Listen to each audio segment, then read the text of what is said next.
Hello beasties, how we doing? I wanted to do a little video and show some of, not everything, but some of my stuff that I take with me. And on my very first video, I did a little inventory of what I had in my bag at the time. And this is just a few more things. And when I was talking about it before, I never really went into any stories about them. I mean, some of this stuff doesn't have any story. It's just like handy to have. But some of them do have stories, and I'll do a little talk about it. So let's dive into it. You know, I'm a big kid, so I get to. This is me showing off my toys. So hopefully you'll enjoy it. I know I will. Getting a wee chat about it. So let's start with cooking pots, right? If you're going camping, you need to cook on something. So these are super handy. It's a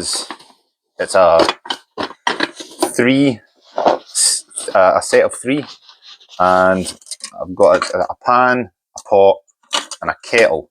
But I also have a really old plate from a set I had about 10 or 12 years ago that just fits in there perfect. So it doesn't go with this set, but it sits in there, so it does the thing. So that's done really well. I've had this set for a long time now, and it's never broken. It's never lost any screws. You know, it's all pretty hardy. It keeps itself together. And it's pretty cheap. Can't remember how much it was, but what I can do is a lot of my stuff is custom. Like I make a lot of it myself, even if I use parts from places.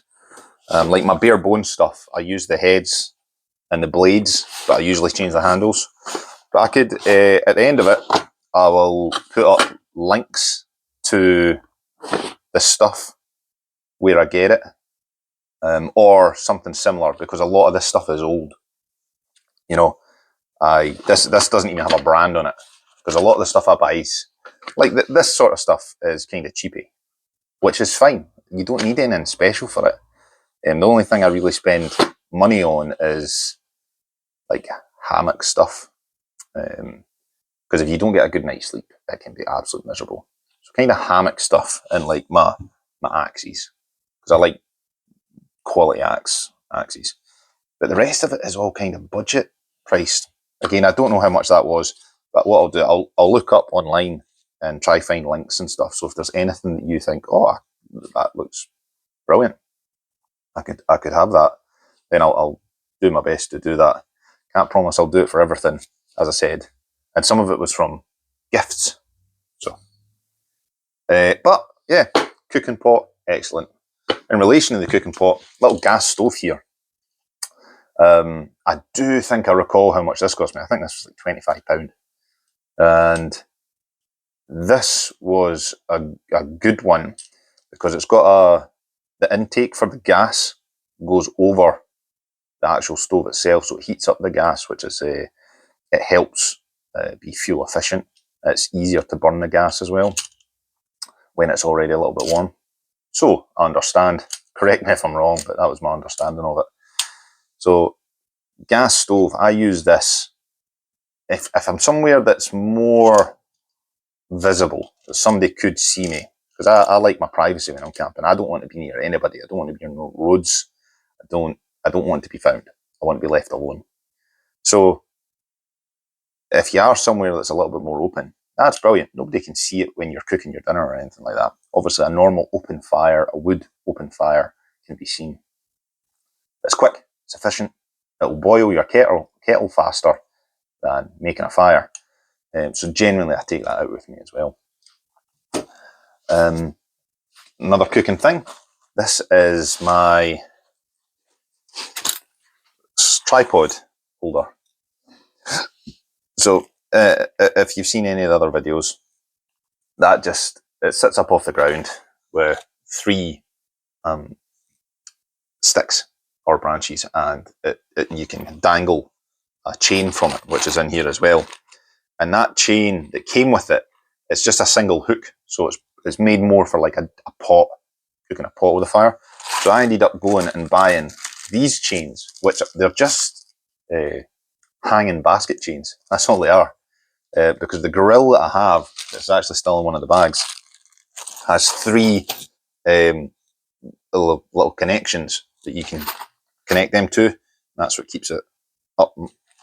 As I said, if you've got a pot and you only need one hook, well, it comes with that. But I needed more. I think that's all the kind of cooking stuff. Oh, I suppose it's not. Cutlery, obviously, is helpful when you're out. This little set comes with a knife, fork, big spoon, small spoon, and a little bottle opener. And I maybe paid 12 quid for it, I think. I don't know. But yeah, cutlery, always good.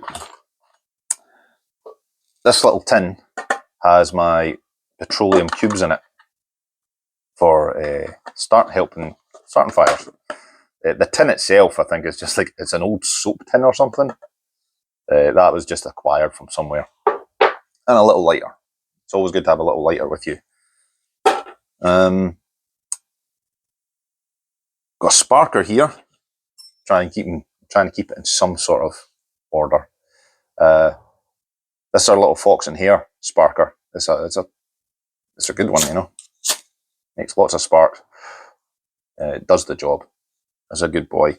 And even if I'm taking this out on me and I'm going to use this to start my fires, I'll still always have a little lighter just in case.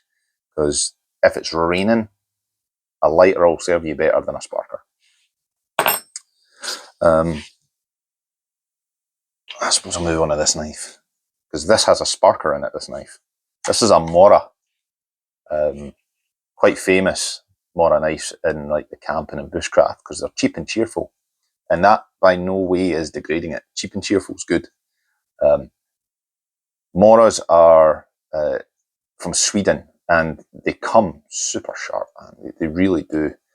This one has been in my arsenal for ages, but it's got blunt enough that I usually just have it in my tool bag now. I don't take it out anymore.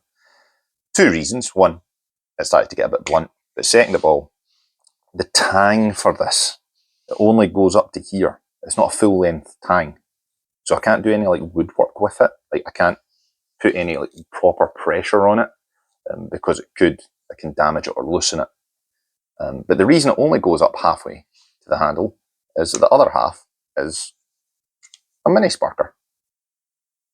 And at the time it was really handy. I thought it was super cool. But as I got more experienced and grew, I realised that the knife itself wasn't really the safest for the bumping and stuff that I would want a knife to do. But it makes a great backup knife. You know, if anything catastrophic went wrong with your main one, then he's the boy.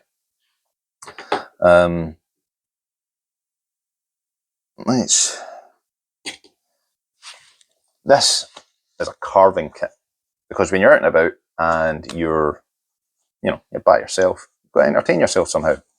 So every so often I do some carvings and bring them home. That's just a nice little set there. I'll take some zoom-ins on the phone and I'll cut to it. But that's it. Not all of this came like the sandpaper and stuff I put in there myself. But it's a great little set, you know. 3 big knives, 3 small knives. It's got a sharpening leather rag, some gloves to protect you from cutting yourself.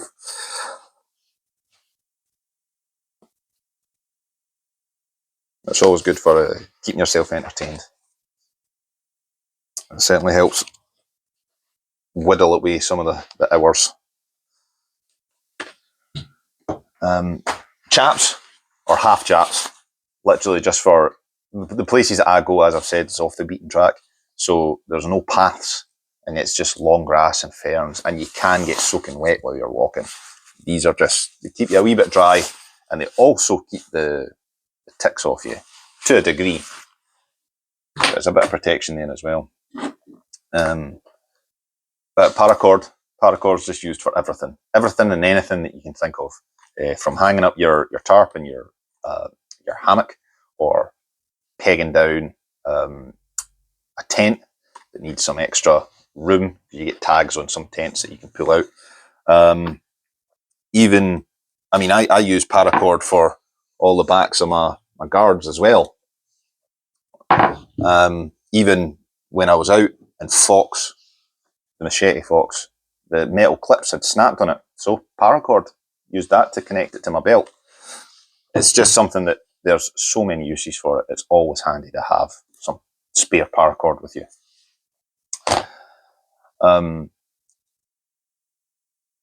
My belt here, which is one of my loves, and I take it out every time with me, is custom made. I made this. And I made it specifically with, I had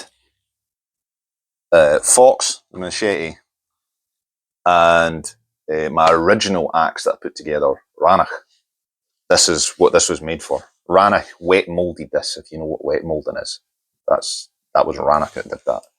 And then this was literally all set up on the back to carry Fox and little attachments at the side. Now, the reason I wanted to do this was I got so fed up of having these things connected to my actual belt on my trousers. Because every time you wanted to change something, or, oh, I don't need this anymore, and get rid of it, you have to take your belt completely off. And, you know, it's just a pain in the arse. But with this, it just goes around your waist. Once you're done with it, you can take it off with all the stuff still on it, hang it up on a tree, and you don't need to risk taking your normal belt off and your trousers falling down to your knees, you know? So that was, I had a dream of doing that for a long time. Now, I did this with a master leather worker called Hamish. And he runs his business, Pictavia Leather. And he's probably the best leather worker in Scotland, if not Britain. And the work he does is absolutely fantastic. And I went to his workshop to do this, and he showed me the tricks, and he showed me how to do this, and he showed me how to do that. And then I brought my ideas, and with all his help, I made this. But also bouncing off of that, from Pictavia Leather, is that my little songbook that's also been in one of my videos. And again, this is just a little book, leather casing, that it's got some sing-songs on it for around the fire. And I originally got this because I don't know if you'll be able to see it, but again, I'll zoom in on it and let you see it. He hand carves everything. And I saw this and I was like, oh, that's a very cool Pictish pair of eagles. And like, I'll buy it. I'm going to get that off of them. And it turned out they're peacocks. They're not eagles. But I don't mind having a majestic pair of peacocks. That's absolutely fine. And this is, as I'll be taking this out on my other videos, I don't know if it'll be a long-lasting thing. I don't know if I'm that creative. I've been making poems up when I've been out and doing them at the end of the videos. And I thought it was kind of nice. I thought it was kind of cool. So I've been writing them in the back, and I've got my notes and things. So he's been coming out with me as well. But Pictavia Leather, I'll link or tag him as well, so you can see some of the stuff he does. Done. Save the torches for a minute. I've got my drill / screw thing here. I got this as a gift, I think. This was from Etsy, but I'm not sure. Again, I'll find a link for I'll either find a link for this or something similar to it. And you can just use this for many, many projects. I do eventually want to make like an A-frame, but I don't want to use paracord for it. Though paracord, as I said, is fantastic, I don't want to be wasteful with it.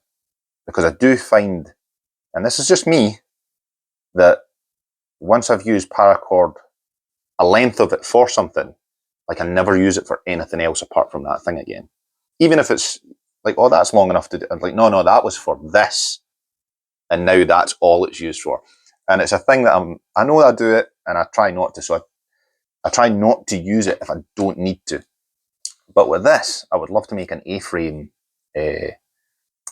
hideout, and just as I'm putting it all together, finding twigs and branches that are the same thickness as this and use them as nails. That's at some point I'll get it done. I've been saying it for years. I've got my hori knife. This is a bare bones knife as well. You will see a lot of a few of the things I've got are bare bones. And I generally change things up with the bare bones stuff, but I've not with this. I like this. It came with a wood handle, which is a good thing for me. I like my wood. I like my antlers. I'm not a great fan of plastic. So that stayed the same. It's shaped curved. It's to help with digging and stuff like that. So it's got a serrated edge on one, which I will say for bare bones, it's not a great serrated edge. It's for cutting through roots and things like that. Not the best, I'd say.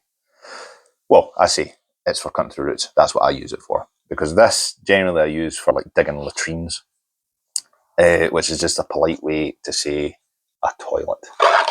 But that's generally what that is. But apart from the serrated edge works. I'm not super happy with it. The only other thing is because of the shape of the knife. It's quite it's a heavy beastie thing. You know, it's not a small thing. But that's my hori knife. My little travel rod. Now I've got a bunch of full size rods. But obviously, when you're thinking about weight and you've only got a certain amount of capacity within your bags, then a small foldable rod is great. Not sure if that's entirely in, but it's not big, you know, probably just over a meter, maybe a meter and a half. But it's solid, you know, it does really well. And we've not got huge like inland fish. I mean, you'll get your salmon and stuff at a good size. I generally fish for trout, so this is perfect for that, you know. Small, light, you know, and it will hold the weight of a decent sized trout. Next to that, I've got my little survival kit. And it's got your bits and bobs. It's got a whistle, it's got a backup flint, excuse me. It's got saw wire, it's got razor blades, it's got metal wire for traps, needle and threads. It's also got a condom in it as well. And you might think, well, why is a condom in a survival kit? That's probably the last thing on your mind in a survival situation. But the condoms actually are great survival tools because the amount that they expand, they're fantastic for gathering water. So if you are not close to a water source and you need to travel, having a condom that can expand significantly larger than its original size, you can actually use it as a bucket. So heads up to you there if you're ever in that situation. Torches. I've got 3 torches here. I've got my head torch, which is it's a great thing, especially at night time. And I'll give you an example. Last trip I was on, it started to come down. Somebody turned on a tap and the heavens opened and it just started to rain. And I had to get all the wood from the place that was having the fire, to underneath my tarp. And you need 2 hands for that. You really do. So having a head torch is great there. Instead of trying to hold one of them in the pitch black and scoop them up and getting scales and everything. But a little head torch. This is a little rechargeable one, and it's done really well. I used to have ones that were just batteries, but I could never get the brightness of this one. This is called an Everbeam. As I said, a few of the things here aren't like house brand, name brand things. They are off of either Amazon or eBay, things like that. And they're just as good as the high brand stuff, the expensive stuff. And it's a bit of a shame because I think sometimes like the experience of camping can be like a bit of gatekeeping, because these people are advertising all this expensive, fantastic stuff. It's like, I can't afford that. So that must mean I can't do that sport. I can't, you know, have fun with that. And you can. There is alternatives. You just it can be a bastard to find them, but you can find them. So that's one of the reasons I like to share this as well, because I think there's people out there that would really enjoy it, and they have the understanding that it's too expensive. Anyway, that's the head torch, and I've got 2 torches that go on your belt here. The first one is a power style from somewhere, and the other one is a Lumitac. Now, the first one, the power style, was my original one, and that's a pretty good one. I've got fluorescent lights in my workshop, so I don't know if you can see it. But it's a pretty good light, you know. I actually thought I'd lost this, and that's why I got the other one. Now, the Lumitac, I will say, is much brighter, significantly brighter. They're both rechargeable. You plug them into the wall, but the Lumitac does not last. If I get 2 nights out of that, I'm lucky. And it's just sporadic use. It's not, I'm not sitting up all night with my torch on. It's getting up, getting out, doing something. I tend to, like, I'm constantly getting up during the night to nip to the loo to find the nearest tree, you know. And that's, it's super bright, doesn't last long. Bright enough, does the job perfect, the original one, and it lasts for ages. So now that I found this, I do tend to take this one out. And it's slightly smaller and lighter. Go across the board. Gloves. 2 sets of gloves here. These are my lightweight set of gloves, usually used for summer. Sorry, these were given to me by a friend. Let's get the name of these. Helicon Tex, right? And these have been great. I have used these constantly. They've been bashed, they've been knocked, they've had blades put on them, and they've never cut. They're fire resistant. I mean, you can see I have had them for a while, so they are getting a bit not torn, but they're getting a bit worn, and they're still doing me great. So those are really well. I do remember my friend saying, I think they were like 50 quid, 40 quid or something, which is, for me, that's expensive, but they have lasted so long.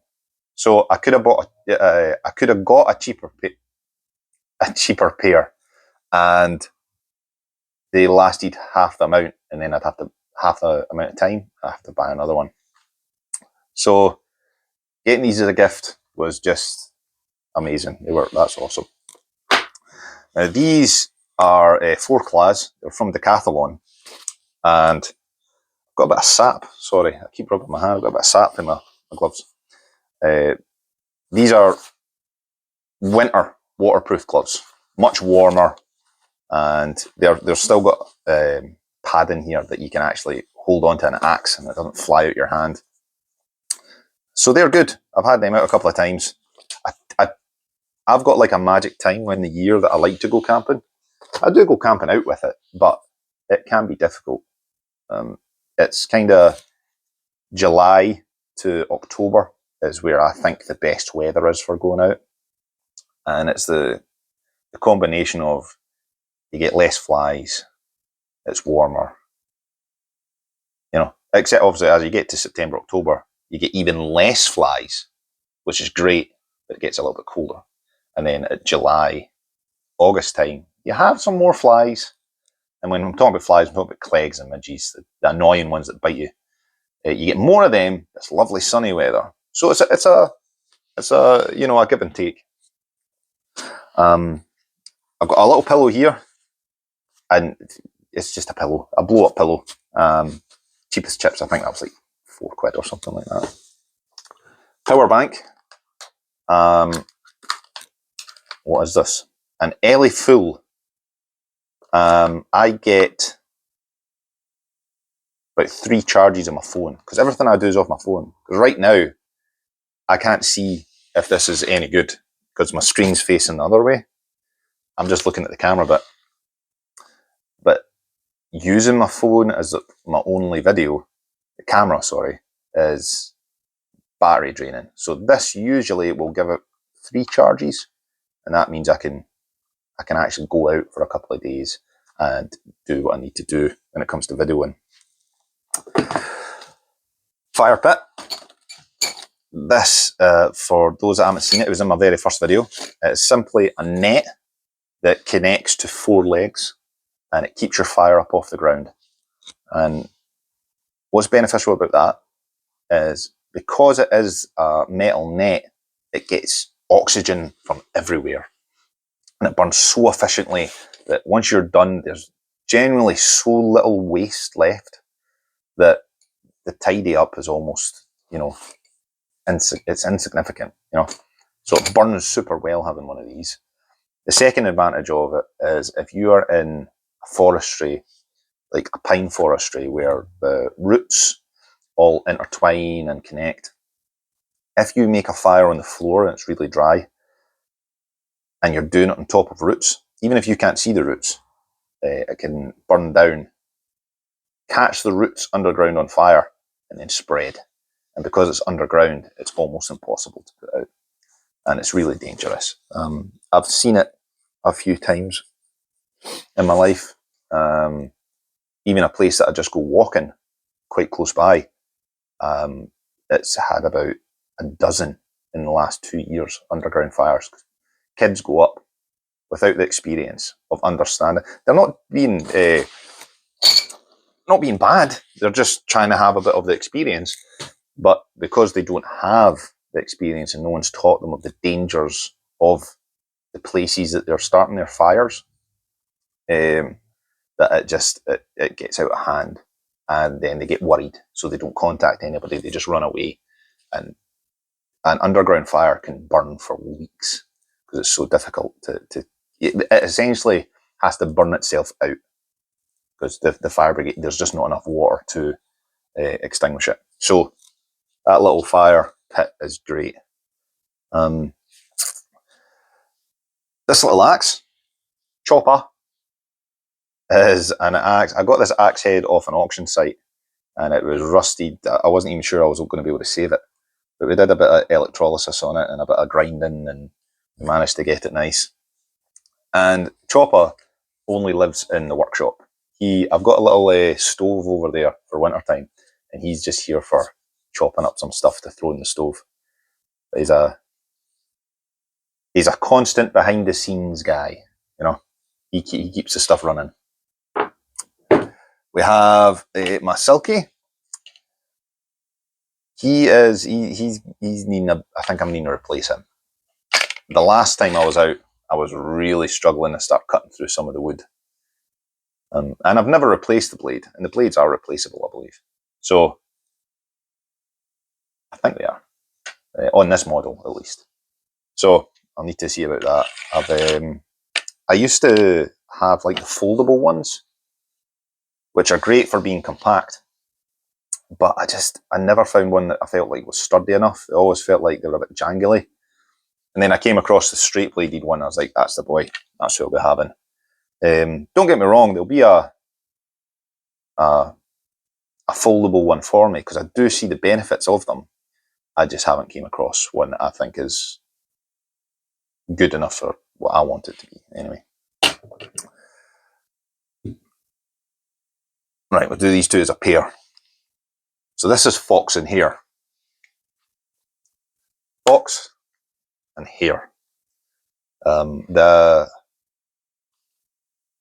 fox is a bare bones machete blade with a square end, and he came with a handle, like a little wood handle that was so small. I don't know who they made it for. So I ended up getting paracord and wrapping the paracord around it to thicken it up. And I was doing just a little bit of online shopping, having a wee look here and there, and I found this antler and thought, I know what I can do with that. I've got a blade that'll match up with that perfect. So I took the original handle's still up there actually, up on the shelf. Took it off, grinded the tang to shape this and we got it all fitted in, and that's been it ever since. And honestly, it's made for this. They were meant to be together. And the cover I've got here is another DIY one we've done. Some veg tan leather that we've decorated nicely. The original sheet it came in was plasticky and like grey, and it was just too modern for me. So we did this, and this is where Fox and Hare came from. Like, I had a few ideas of what I wanted to like call the brand, and this was the very first one. And again, I'll do a zoom in. But I've got a fox and hare here that I'd drawn, and I thought, oh, that'd look good engraved onto the sheath. And I thought, well, could I use that as a logo? And I was like, oh, it's too long. I thought it was too much. And I went and I did a whole bunch of other logos. I couldn't tell you how many drawings I did. And it all came back to the fox and the hare.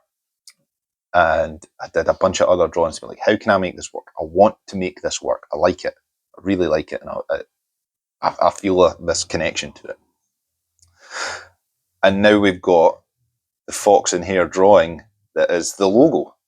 And I was like, I was super happy with that. How I was able to take something that I loved. And to me, it's the same fox and hare in the drawing. I've just changed their positions. So, super happy with that. So that's Big Fox. And this is Hare.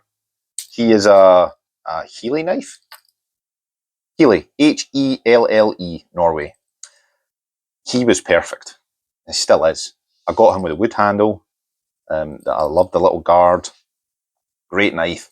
It's 3 inches, so it's not big at all, but it does the job. When you've got axes and stuff to do all the heavy hitting, this is there as just, almost a backup tool, really. But it came with a green sheath, but it was like an obnoxious green. And when I bought it, originally it was advertised as a black sheath. And when I contacted them saying, you've sent me this green thing, it wasn't far off that. But they says, no, it's just the colour of how it's advertised. It is green. We don't have black ones. So I was like, right, well, I'll go make my own. And that's how these two are the same colour. These two match. Same with the little supports there as well. So Fox and Hare, the boys who started it. Now we have Doyne, who, as I've mentioned in the past, is my boy. He is a bare bones axe head, and he came with a super straight handle, which I'm not a fan of. I don't like that. So I had bought a couple of second-hand axes off a guy, and one of them was this wooden handle, which was part of a full-sized felling axe. And I originally bought it off the guy because I wanted the head to do something with that, and this handle just sat in a corner. And I thought, once I got the bare bones axe delivered, I was like, oh, I've got a handle that might suit that. So I cut it down and I made it as you see it now. And we got some custom leathers, custom sheath and custom guard I made for it. Again, in Bossware logo. And even this was before I even planned on doing this. This was just, I just liked it. Yeah, I just liked the logo. And it's now, I'm doing some videos now with it. That was nice. But I'll take some close-up thingies of that to let you see it. And then we've got Lurig, who was out in the last video.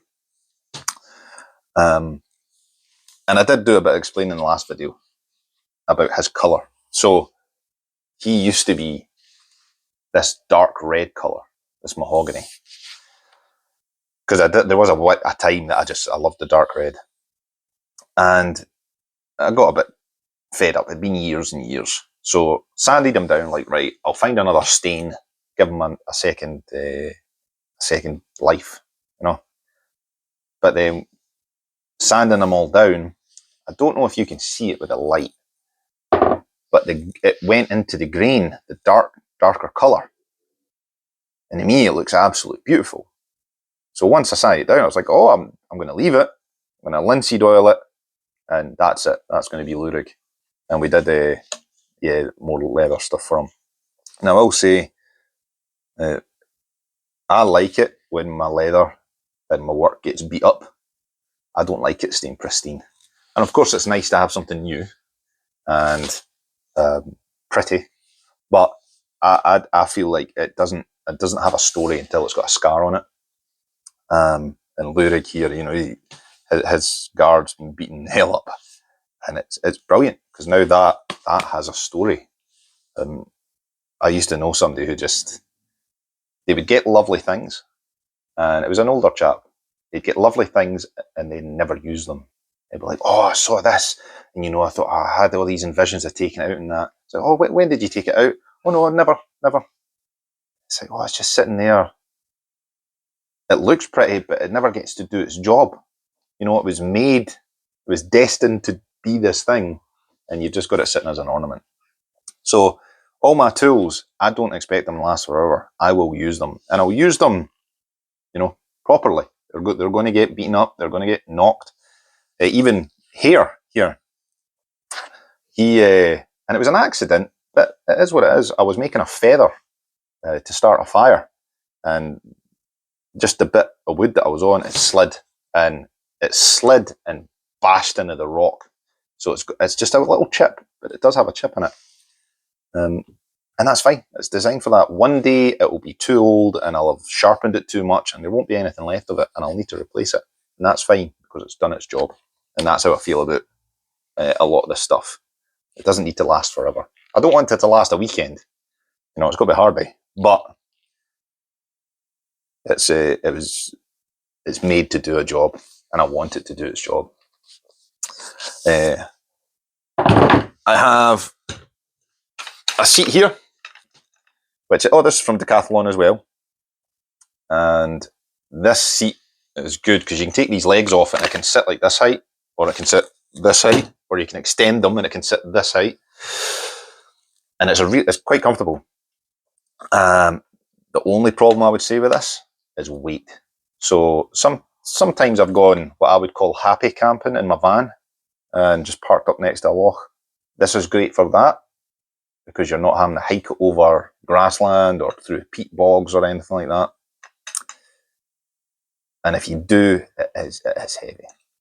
So seats are always good, but you can do without them. You can make something when you're out there. Or you could just sit in your arse or something, just sit on the ground, as long as it's not too wet. Right. Hats. So I love my hats.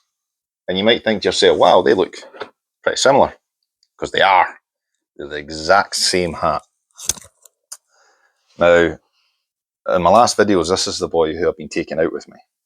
And there's a reason for that. So, this is the original, this guy. And one of my family members asked, you know, what would you like for your birthday or Christmas or whatever it was? I says, you know what? I would actually just like an exact replica of the hat that I have from the same shop. Because I had a fear. I love them so much. I had a fear that, you know, if this lasts me 10 years, right, and it's done its service, and I want to get another one, by 10 years' time, they may no longer exist. They may have changed the style. They may have done anything. So it says, get me one and let me put it in a box, and I'll never use it until the original one is done. As you can see, that didn't happen.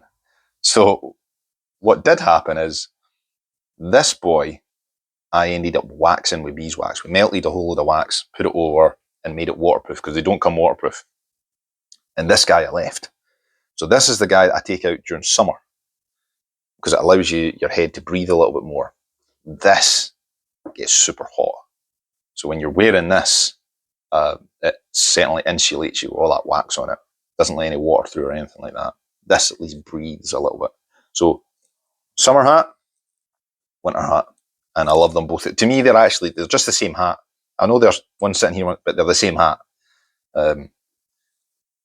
And yeah, they're great. This is probably the only thing. I was complaining about gatekeeping earlier. But these are the only things that I won't be sharing where I got them, because I love these. These are my hats. I'll share anything else, but no my hats. In fact, I'll pop them down because we'll do the bags. I have a bunch of bags, but these are the bags that I brought out with me because they're the ones that I generally use. We'll start with this one. So this was the original bag, who's now retired. He's a carrying, carrying 80 litres. Got these from Mountain Warehouse, but he lasted me years and years and years. But he did the stitching started to fail, started to snap. And you can only get away with that for so long before you start to worry if I go out and the bag just completely fails. That'd be a nightmare. So I ended up replacing him with an exact, the same model, but obviously a more modern one. So there's one or two little differences. But then we got this guy here who you'll have seen in the videos. Again, carry on, 80 litres, the same model, right? Unfortunately, he's not lasted as long as the original. I'm not sure if they changed stitching or something like that. I don't think I've been that hashy-bashy with my stuff. I do try to look after it. But the back support started to fail on it, which is a major thing for carrying a bag. And it can make or break how well your back holds up. So next time I go out, I will have a replacement for him because I can't risk having my back damaged. This guy is a Forclaz, again from Decathlon.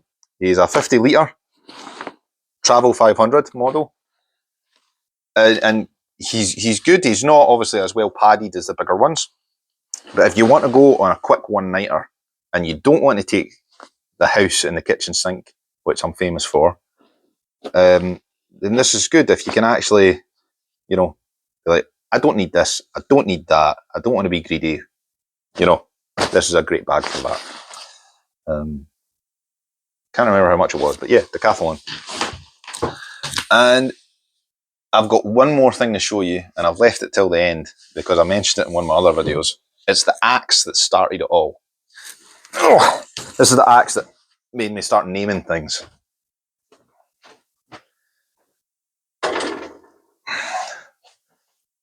So it's not fancy, it's not anything great. Well, it's great to me. But this is Rannoch. Again, I don't know where I got this. I got this as a gift. The axe head, the axe handle, I bought somewhere. I think it was maybe Amazon. I got this axe handle. And originally he was this mahogany as well, because as I said, I was a bit obsessed with it early on.